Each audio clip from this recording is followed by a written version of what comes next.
What's up everyone? Welcome back to my YouTube channel. So pag-usapan natin kung bakit kailangan magsimula kahit hindi perfect. Ito lang naman yung aking sinasabi lagi sa aking mga vlog eh.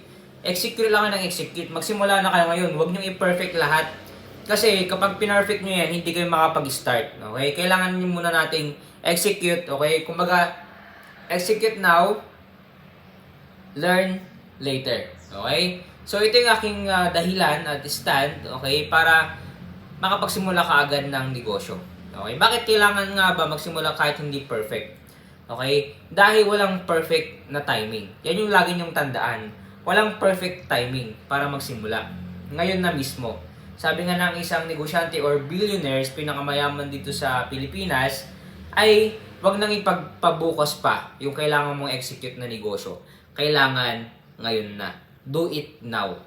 Please. Para dumami tayong mga entrepreneur. Okay, if you want to buy this book, Negosyo Reality, please click the Facebook page official in the description. Message lang po kayo. Salamat po and God bless.